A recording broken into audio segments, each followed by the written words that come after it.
है तो है रजब पुत्र, ये हार किस लिए पहना हुआ है? माँ जी वो मैंने शादी कर ली है। ओए शाबाशी। रजब पुत्र, ये क्या चंचलाया तुमने? ये सुनने की देर थी कि माँ जी का पारा तो आसमान पर चढ़ गया।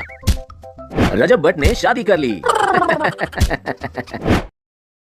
रजब और माँ जी छत पर बैठे बातें कर रहे थे। रजब पुत्र, आज शाम चौधरी साहब और उनकी बेगम हमारे घर आ रहे हैं। क्यों मामा जान, खैरियत से आ रहे हैं? तुम्हारा रिश्ता लेकर आ रहे हैं रजब अली। अरे पागल, जाहिर सी बात है, वैसे मिलने आ रहे हैं। क्या गजब की बेइज्जती थी। हाय रजब अली, तुम्हारी शादी का सोचकर एक शेर याद आ जाता है। इरशाद इरशाद इरशाद मामा जी, इरशाद। अर्ज किया है, उम्र दराज मांग के लाए थे 4 दिन, 2 आरज़ू में कट गए, 2 इंतजार में। वाह वाह वाह वाह, क्या दर्द भरा शेर है। आंखों में आंसू आ गए कसम से। बड़ा बगैरत है तू ऐसे, जरा माँ की खुशी का ख्याल नहीं है तुझे। वैसे मम्मा एक बात तो बताएं, अगर मैं आपको बताए बगैर शादी कर लूं तो क्या रिएक्शन होगा आपका? पुत्र, फिर तेरी जो लिटर भेंट होनी है ना, वो पूरी दुनिया देखेगी। वो किस टाइम नहीं होती मम्मा जी। अच्छा फजूल बातें छोड़ो और मुझे याद से शाम के खाने का सामान ला के देना। जो हुक्म सरकार। अस्सलाम वालेकुम, क्या हाल है जी सबके? उम्मीद है सब ठीक ठाक होंगे, खैरियत से होंगे। मेरी बहनें, मेरे भाई, मेरे अंकल, मेरे आंटियां, मेरे भांजे, मेरे भतीजे सब खैरियत से होंगे। तो आज सीन कुछ यूं है कि आज का सारा व्लॉग आप लोगों ने देखना है। एक स्पेशल, बहुत ही स्पेशल सरप्राइज है आप लोगों के लिए। तो चलो फिर स्टार्ट करते हैं। रजब सामान लेने के लिए घर से बाहर निकला ही था कि उसे हैदर का ख्याल आया। हैदर को भी कॉल करके बुला लेता हूँ। रजब उसे कॉल करने ही लगा था कि उसे हैदर आता दिखाई दिया। सुना था भाई शैतान का नाम लो तो हाजिर हो जाता है। आज तुझे देखकर यकीन आ गया। वैसे कसम से बट, तुमसे अच्छी चवलें कोई मार ही नहीं सकता। बस यार, कभी गुरूर नहीं किया तेरे भाई ने। वो लोग अपनी बातों में मसरूफ थे कि माँ जी भी वहाँ पे आ गई। अगर तुम दोनों की बातें मुक गई हो ना, तो मुझे सामान ला दो जल्दी। रजब ने गाड़ी स्टार्ट की और वो लोग सामान लेने चले गए कि रास्ते में रजब हैदर से बोला, ओए बंदर, तेरे लिए एक सरप्राइज है। या अल्लाह, खैर सरप्राइज ही हो। चल बता, केड़ा सरप्राइज? तुझे पता है आज मैं शादी करने वाला हूँ। अच्छा मजाक है वैसे। अरे यार मजाक नहीं है ये। लगता है तेरा दिमाग खराब हो गया है। अचानक शादी का कीड़ा कित्थों आ गया तेरे दिमाग से? हाले कल तक तो ठीक सी तू। बस यार देख ले अपने भाई का लेवल। अगर तुझे पहले मैं बता देता तो सरप्राइज तो ना होता ना फिर। वैसे जिन्हें तेनों पसंद किया है ना, मैनू लगता है उसकी अक्खां खराब ने। इतना भी बुरा नहीं हूं मैं वैसे। यार बट बहुत हो गया मजाक। ये मजाक नहीं है मेरे यार, तुझे लगता है मैं तेरे साथ मजाक कर रहा हूँ? रजब ने उसे सारी बात बता दी, जिसे सुनने के बाद हैदर बोला, बड़ा भी कमीना है तू वैसे। चल ठीक है, तेरी खातिर जूते खाना मंजूर है, तू भी क्या याद करेगा। रजब और हैदर सारा प्लान फाइनल कर चुके थे।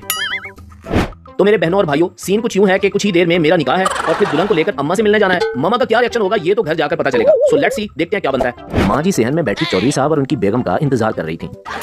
अब तक तो चौधरी साहब को आ जाना चाहिए था, और ये रजब भी पता नहीं कहाँ रह गया है। माँ जी इन्हीं सोचों में गुम थी कि चौधरी साहब और उनकी बेगम शकीला आ गए। आ गए आप लोग? नहीं बहन जी, अभी रास्ते में ही है। चौधरी साहब की बात पर सब हंस पड़े। वो लोग सेहन में बैठ गए। अरे बहन जी, रजब पुत्र नजर नहीं आ रहा। चौधरी साहब वो भी आता ही होगा, यहीं कहीं दोस्तों के साथ होगा। माँ जी को रजब की फिक्र होने लगी थी। अल्लाह खैर करे, रजब को अब तक घर आ जाना चाहिए था। तभी रजब भट्ट साहब गले में हार डाले घर में एंटर हुए। है तो है रजब पुत्र, ये हार किस लिए पहना हुआ है? माँ जी वो निकाह था ना आज, इसलिए। निकाह? मगर किसका निकाह रजब अली? माँ जी वो मैंने शादी कर ली है। ये सुनने की देर थी कि सब कुछ खड़े हुए। ओए शाबाशी। रजब पुत्र, ये क्या चंचलाया तुमने? रजब अली मजाक करना बंद करो, मुझे यकीन है कि मेरा पुत्र ऐसा नहीं कर सकता।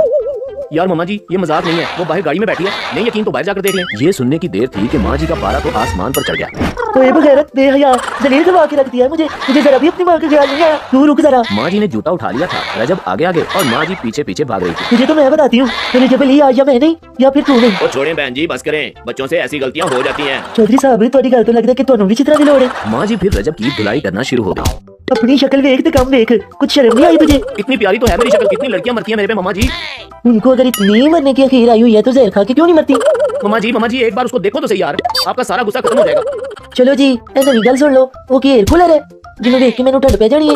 बहन जी आप रजब की बात मान लें, अब तो जो होना था हो गया। माँ जी को मनाकर वो तीनों दुल्हन को देखने बाहर आ गए। बाहर आ जाएं दुल्हन साहिबा। रजब की बात सुनने की देर थी कि चेहरे पे दुपट्टा डाले दुल्हन रानी फौरन गाड़ी से बाहर निकल आई। रजब अली तेरी खातिर ये बांधनी भी मंजूर है मुझे। माँ जी ने आगे बढ़कर उसके चेहरे से दुपट्टा हटाया तो बेहोश होते होते बची, क्योंकि वहाँ कोई दुल्हन नहीं बल्कि हैदर था। हाँ है ऐ कि ये रजब तेरे। मामा जी कैसा लगा फिर मेरा मजाक? अच्छा ये मजाक था, अब तुम दोनों मेरा मजाक देखोगे। माँ जी ने दोबारा जूता उठा लिया था और उनकी धुलाई करने लगी। रजब और हैदर आगे आगे भाग रहे थे जबकि माँ जी उनके पीछे पीछे भाग रही थी। इन्ना बच्चियां दे काम देख के अपनी जवानी याद आ गई है। ਅਸੀਂ ਵੀ ਬਹੁਤ ਚੰਚੜਾਏ ਸੀ। अच्छा चौधरी साहब ਤੁਸੀਂ ਵੀ ਚੰਚੜੇ ਸੀ। ਇੱਕ ਵਾਰੀ ਘਰ ਚਲੋ ਜਰਾ, ਤੁਹਾਡੀ ਤੇ ਖਬਰ ਮੈਂ ਲੈਣੀ ਆ। ओ तेरी ए चुड़ैल ते मैनू याद ही नहीं सी। चौधरी साहब उन बच्चों को बचाते बचाते खुद फंस गए थे।